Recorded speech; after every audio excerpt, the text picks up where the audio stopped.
అంబటి రాంబాబు ఇల్లే ఉండేది కాదు. అంబటి రాంబాబు ఎందుకు ఉండేవాడు అంతసేపు పాయింట్లో?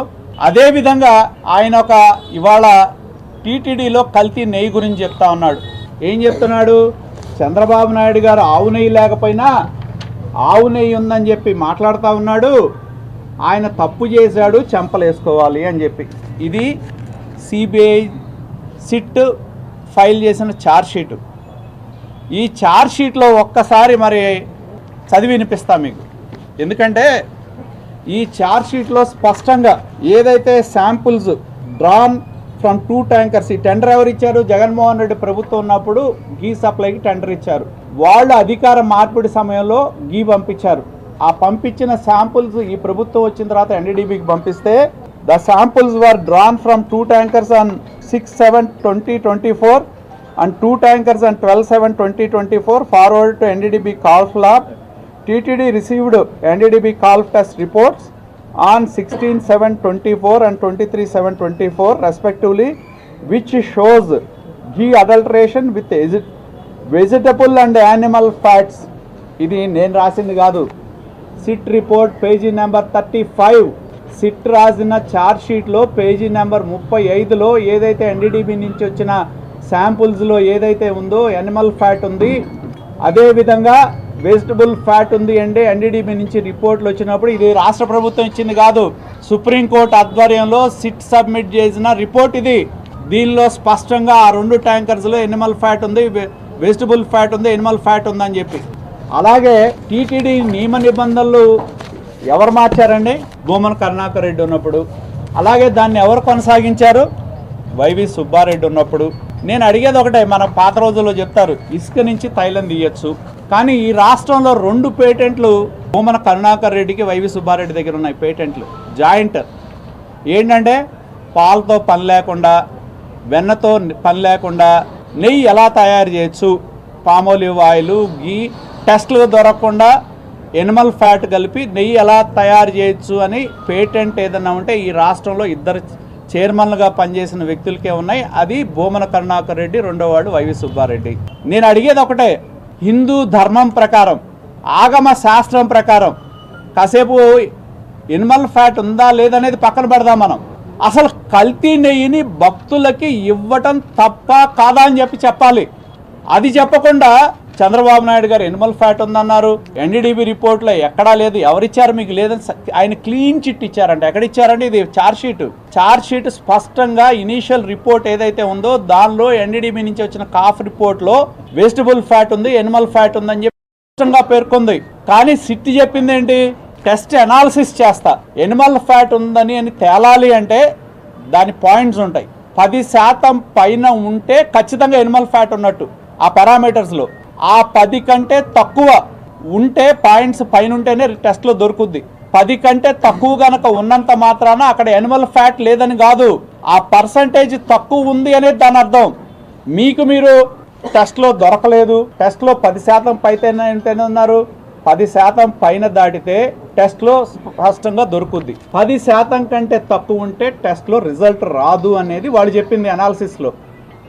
కానీ అసలు సిబిఐ మన సిట్ ఛార్జ్ షీట్లో స్పష్టంగా 35వ పేజీలోనే చెప్పారు కదా, ఇనీషియల్ ఎన్డీడీబీ రిపోర్ట్స్లో వెజిటబుల్ ఫ్యాట్ ఉంది, ఎనిమల్ ఫ్యాట్ ఉందని. ఎవరిచ్చారు ఆయన క్లీన్ చిట్? అసలు నేను అడిగేది ఒకటే, హిందూ ధర్మంలోనో ఆగమ శాస్త్రంలోనో అసలు కల్తీ నెయ్యిని 60 లక్షల మంది భక్తులకి పంచి ఇంకా ఏ ధైర్యంతో వాళ్ళు ముందుకు వచ్చి చంద్రబాబు నాయుడు గారు క్షమాపణ చెప్పాలి, ఈ ప్రభుత్వం చెప్పాలని మాట్లాడుతున్నారు? నాకు అర్థం కావట్లా. తర్వాత వద్దాం, అసలు యానిమల్ ఫ్యాట్ ఉందా లేదనేది ఇంకో డిస్కషన్.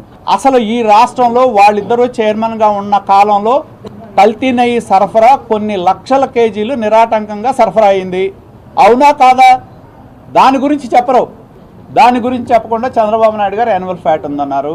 యానిమల్ ఫ్యాట్ లేదు, భక్తుల మనోభావాలు దెబ్బతీశారు, ఉద్దేశపూర్వకంగా టీటీడీ పవిత్రత దెబ్బతీస్తున్నారు. అసలు టీటీడీ పవిత్రత దెబ్బతీసిన వ్యక్తులు భూమన కరుణాకర్ రెడ్డి చైర్మన్ ఎవరి హయాంలో అయ్యారు? జగన్మోహన్ రెడ్డి హయాంలో కాదా? వైవి సుబ్బారెడ్డి ఎవరి హయాంలో చైర్మన్ అయ్యాడు? జగన్మోహన్ రెడ్డి హయాంలో కాదా? నువ్వు చైర్మన్గా ఉండగా నీ అనుమానులు పెట్టి కల్తీ నెయ్యి కొని భక్తులకి సరఫరా చేసి టీటీడీ పవిత్రత దెబ్బతీసి అపవిత్రం చేసి తిరిగి మళ్ళీ చంద్రబాబు నాయుడు క్షమాపణ చెప్పాలంట. ఇదేంటో నాకు అర్థం కావట్లేదు. రివర్స్ ఫెలోమినా. అసలు క్షమాపణ ఈ రాష్ట్రంలో ఉన్న ఆంధ్రప్రదేశ్ ప్రజలకి క్షమాపణ చెప్పాల్సింది జగన్మోహన్ రెడ్డి, భూమన కరుణాకర్ రెడ్డి, వైవి సుబ్బారెడ్డి. ఎందుకు అయ్యా లెంపలేసుకొని మా హయాంలో కల్తీనయ్యి భక్తులకు సరఫరా చేశాం, మా హయాంలో అన్యాయం జరిగింది కాబట్టి దయచేసి మమ్మల్ని క్షమించండి మహాప్రభు అని ఆంధ్రప్రదేశ్ ప్రజలకు చెప్పాలి. అది వదిలేసి ఎట్లా ఉందంటే ఒక సామెత చెప్తారు, దొంగే దొంగ దొంగ నరుస్తున్నాడంట. అది ఇవాళ ఉన్న పరిస్థితి. అసలైన దొంగలైన కల్తీ నెయ్యి సరఫరాలో బాధ్యులైన ఆనాటి ముఖ్యమంత్రిగా ఉన్న జగన్మోహన్ రెడ్డి, చైర్మన్లుగా పనిచేసిన భూమన కరుణాకర్ రెడ్డి, వైవి సుబ్బారెడ్డి ఈ రాష్ట్రంలో ఉన్న ఆంధ్రప్రదేశ్ ప్రజలకి, దేశంలో ఉన్న హిందువులకి క్షమాపణ చెప్పాల్సిన వ్యక్తులు తిరిగి వాళ్ళే మమ్మల్ని క్షమాపణ చెప్పాలి, చంద్రబాబు అట్లా అన్నాడు ఇట్లా అన్నాడని. సిట్ ఎక్కడా కూడా మీకు క్లీన్ చిట్ ఇవ్వలేదు. సిట్ రిపోర్ట్లో పేజ్ నెంబర్ 35లో NDDB calf report, vegetable oil ఉంది, యానిమల్ ఫ్యాట్ ఉంది అని ఎన్డీడీబీ రిపోర్ట్ ఉంది, ఇనీషియల్ రిపోర్టు. టెస్ట్ రిపోర్టు అనాలసిస్లో యానిమల్ ఫ్యాట్ కనుక ఎక్కువ వాడితే 10 కంటే ఎక్కువ వస్తే టెస్ట్లో తెలుసుద్ది.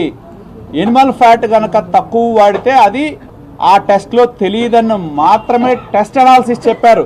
దాన్ని పట్టుకొని దేశమంతా చంద్రబాబు నాయుడు గారు అదన్నారు, మీరు క్షమాపణ చెప్పాలని. ఫస్ట్ ఈ రాష్ట్రంలో క్షమాపణ చెప్పాల్సిన మీరు క్షమాపణ చెప్పకుండా దొంగే దొంగ అన్నట్టు రోడ్డు మీదకి వచ్చి అరుస్తూ ఉన్నట్టు ఉంది మీ వ్యవహారం. వాళ్ళ కాళ్లే క్లీన్ చిట్ ఇచ్చుకుంటున్నారు. సిట్ ఎక్కడ వాళ్ళకెవరికి క్లీన్ చిట్ ఇవ్వాల.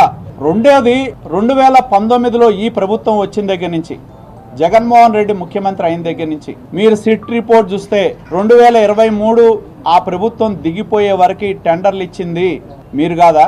మరి ఈ 5 సంవత్సరాల మీ పాలనలో కల్తీ నెయ్యి టీటీడీకి సరఫరా చేసి దాని పవిత్రత దెబ్బతీసింది, హిందువుల మనోభావాలను దెబ్బతీసింది మీరు కాదా? దాని గురించి మాట్లాడరు. ఎంతసేపటికి చంద్రబాబు నాయుడు గారు మాంసం నెయ్యి అన్నాడు, లేదు. ఎక్కడ చెప్పారు? సిట్లో ఎక్కడా చెప్పలా. మీకు మీరే సర్టిఫికేట్ ఇచ్చుకోవడం, మీకు మీరే చెప్పడం. ఇవాళ అంబటి రాంబాబు అంబటి రాంబాబు ఏం మాట్లాడాడండి, ఏం వ్యాఖ్యలు చేశాడో? ఈయన మామూలుగా మా సభ్యత ఉన్నాడు ఎవడో నోటితో చెప్పేవి కాదు. ఆయన వయసు ఏంటి, ఆయన ఇదేంటి, ఆయన రాజకీయం ఏంటి, ఆయన ఒక మంత్రిగా చేశాడు, లాయర్, ఆయన 27-30 ఏళ్ళ నుంచి రాజకీయాల్లో ఉన్నాడు. మాట్లాడే భాష ఏంటి? ఇదేంటంటే వైకాపా పార్టీది బూత్ సిద్ధాంతం లాగా ఉంది. ఎందుకంటే జగన్మోహన్ రెడ్డి పోటీ పెట్టినట్టున్నాడు వాళ్ళ నాయకుల్లో. ఎవరు ఎక్కువ బూతులు తిడితే వాళ్ళకి ఎక్కువ సన్మానం చేస్తున్నట్టున్నాడు ఆయన. ఎవడన్నా పార్టీ మారుతాడంటే ఆడి చేత ఎక్కువ బూతులు తిట్టిస్తాడు. బూతుల సిద్ధాంతాన్ని వంటబట్టుకొని వైకాపా పార్టీ ఆ బూతుల సిద్ధాంతాన్ని ఇక్కడ రోడ్ల మీదగా అమలు చేస్తే మామూలు సామాన్యుడికి మీకున్న రాజకీయ నాయకులుగా పదవులు అనుభవించిన మీకు తేడా ఏంటి? నేను ఇంకోటి చెప్తా ఉన్నా, ఆయన ఏదో 4-5 పేర్లు చెప్పాడు. ఎవరెవరి? చెవిరెడ్డి భాస్కర్ రెడ్డి, ఇంకెవరో బొల్లా బ్రహ్మనాయుడు, లేకపోతే విడదల రజని, లేకపోతే జోగి రమేష్. నేను అడుగుతా ఉన్నా, ఇదే చెవిరెడ్డి భాస్కర్ రెడ్డికి ఒకరోజు నాతో ప్రయాణించిన రోజు నేను చెప్పా, ఏమనంటే ఈ రాష్ట్రంలో ఇప్పటివరకు రాజకీయపరమైన వైరుధ్యాలతోనో, సిద్ధాంతపరమైన సిద్ధాంతపరమైన విభేదాలతోనో రాజకీయం నడిచింది. మీ నాయకుడు జగన్మోహన్ రెడ్డి ఈ రాష్ట్రంలో